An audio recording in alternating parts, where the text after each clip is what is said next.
Welcome to the deep dive. If you're looking to really get under the surface of a topic, well, you're in the right place. Yeah, we want to cut through the noise today. We do. We've got our hands on some really interesting historical reflections.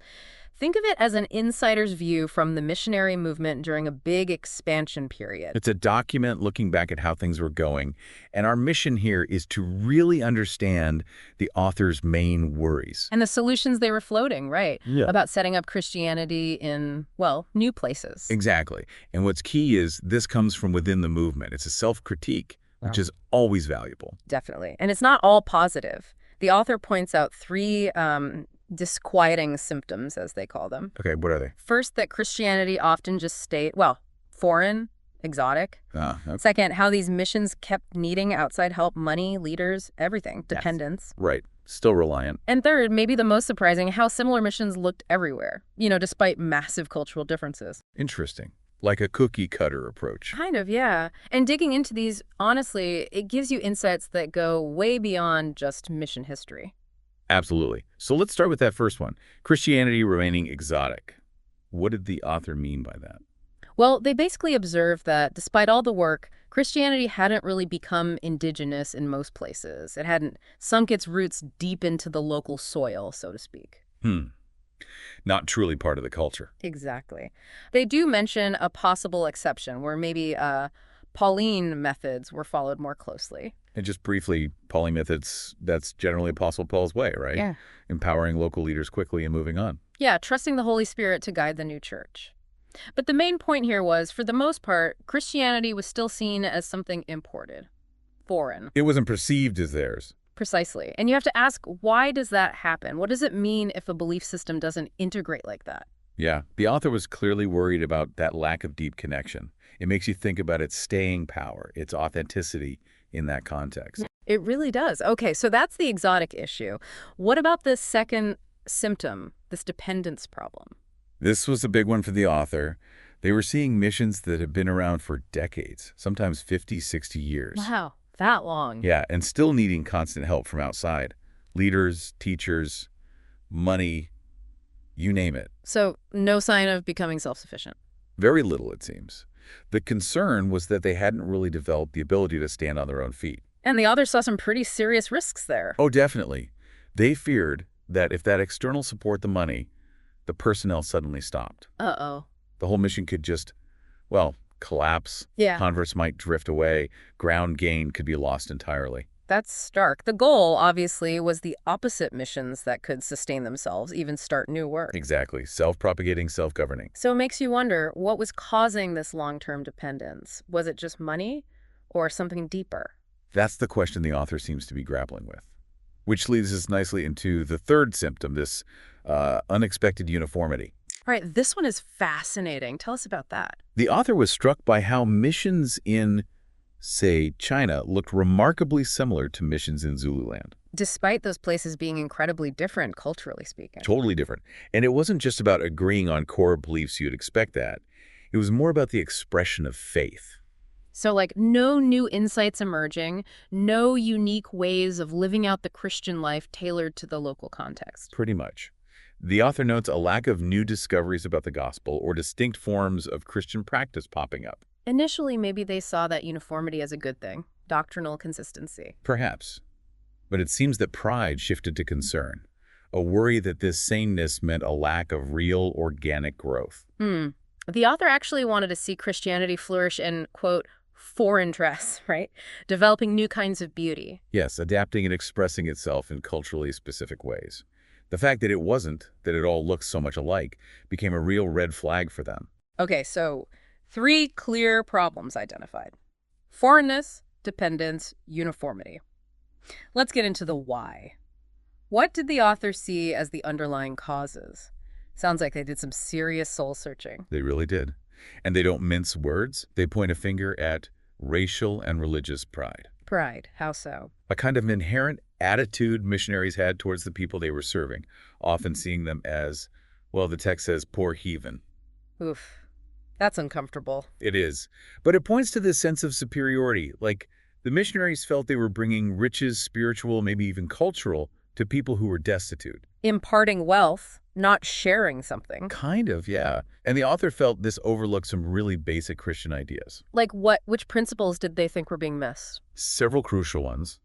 First, forgetting that the gospel was entrusted to them not because they were special, but just as a means to share salvation. Okay, so humility was missing. Definitely. Second, the whole spirit of Christ's self-sacrifice that should have been the driving force. Right. And third, really understanding that Christians in these new lands were part of the same body, not just like junior members or extensions of the home church, but integral parts with their own value. Yeah, that changes everything. The author uses that analogy, doesn't he?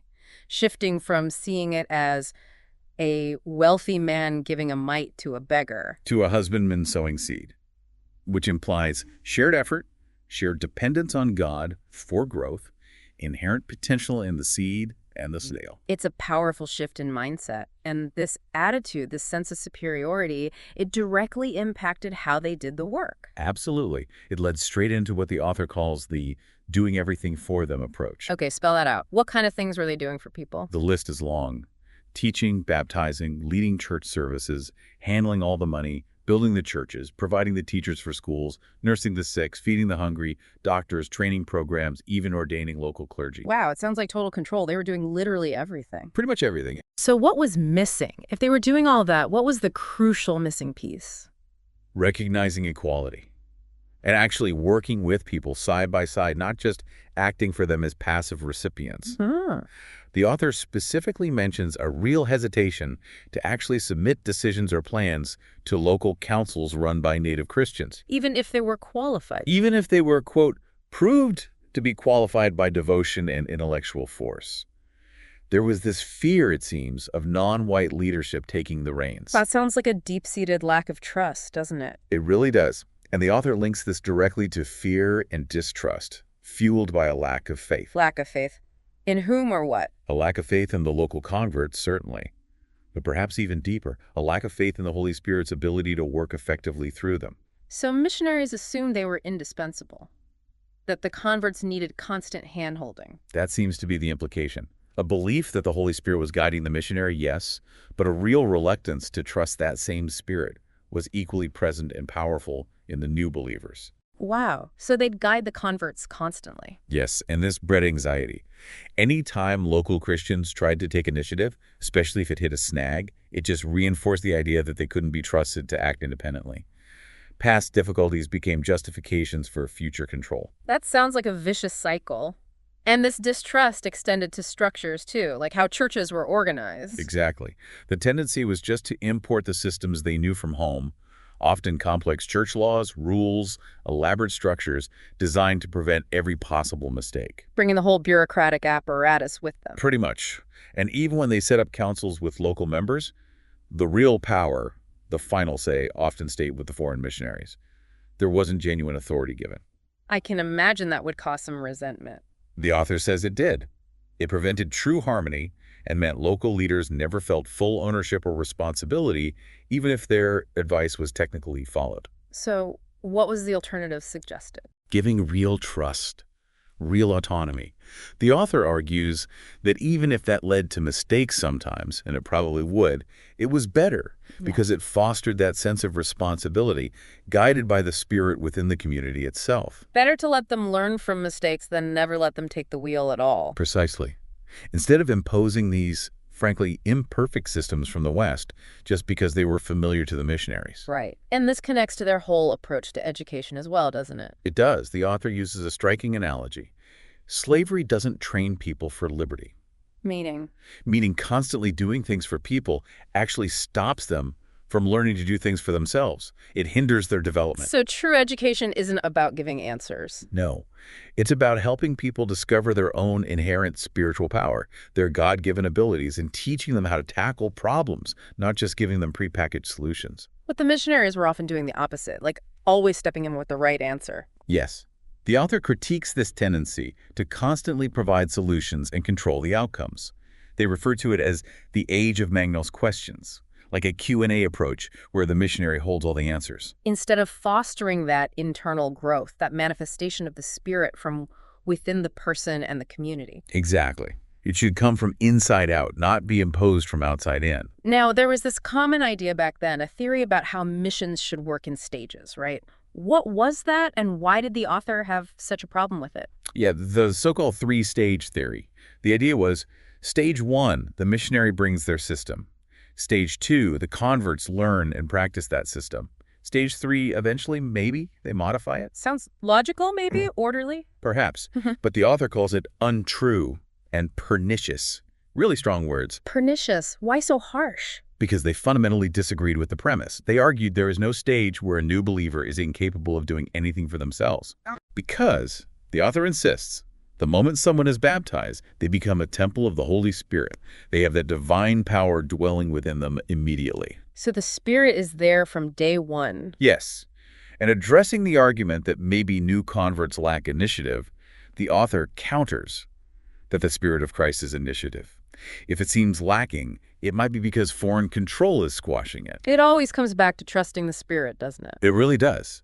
Which leads the author to hold up the Apostle Paul as the counterexample. Okay, Paul. Now, some might argue, hey, we've learned things since Paul's time, methods evolve. How does the author respond to that? They acknowledge the value of experience, sure, but they argue Paul's methods worked. And specifically, they worked where these more modern controlling methods were visibly failing. So look at the results. Partly. But more importantly, understand the principles and the spirit behind what Paul did, not just copy the exact actions blindly. And what were those core principles? The author highlights two main things. First, Paul preached grace the gospel, not the law, not a complex set of rules. Okay, grace, not law. What's the second? Second, Paul willingly stepped back. He retired from the scene to give space for Christ, working through the local body of believers to take over. He made himself dispensable. Exactly. He wasn't focused on just teaching higher truths or moral codes. He was about imparting a spirit of life and power. How did he do that? What was his teaching style like, according to the author? It was about teaching foundational principles, convincing people's minds, stirring their consciences, persuading them, not commanding them. More guiding than dictating. Absolutely. And crucially, always leaving them to act for themselves, to make their own choices and take responsibility. And that deliberate stepping back, the retirement, that was key. Vitally important. It was Paul recognizing that the Spirit-filled community already possessed the powers it needed, and trusting them to use those powers. Which requires immense faith on Paul's part. That's the absolute core of it. Paul's success, the author argues, flowed directly from his profound, unwavering faith in the Holy Spirit dwelling inside his converts. He believed the Spirit was truly active in them. Yes, which is contrasted sharply with the modern tendency the author saw, focusing on people's weaknesses, their sinfulness, their potential to mess up, which then justifies external control. Seeing the problems instead of the potential or the Spirit's power. Precisely. So the author's final plea, really, is to remember we're dealing with the Holy Spirit here, who can do far more than any human system or safeguard. So believing in the Spirit's power in others is the first step. It's the essential step, because if you truly believe it, you'll teach the converts to believe it and rely on Him too. And that faith empowers them to overcome challenges. Faith in the Spirit within them unlocks their potential. Yes. As the author concludes, this faith, this deep trust in the Holy Spirit's work in everyone, that is the victory that overcomes the world. Okay, let's pull this together. What a fascinating critique. We've heard about missions creating dependence, looking too uniform, being seen as foreign. And the root causes identify that sense of superiority, the doing for instead of doing with, the fear and lack of trust. Contrasted with Paul's approach. Grace, empowerment, and above all, that radical faith in the Holy Spirit within believers. It's a powerful message from history. And, these aren't just historical issues, are they? Not at all. Thinking about empowerment, cultural sensitivity, how genuine growth actually happens, these challenges pop up everywhere. Development work, education, even business. Absolutely. It really resonates beyond that specific context. It really does. So here's something for you, our listeners, to chew on. Think about this principle of trusting inherent capacity, trusting the potential within people, rather than relying on external control or just doing things for them. Where else does that apply in your world? Yeah, maybe in your work teams, in your family, maybe even in how you approach your own learning or development. What does it really mean in practice to shift from doing for to doing with? Something to think about.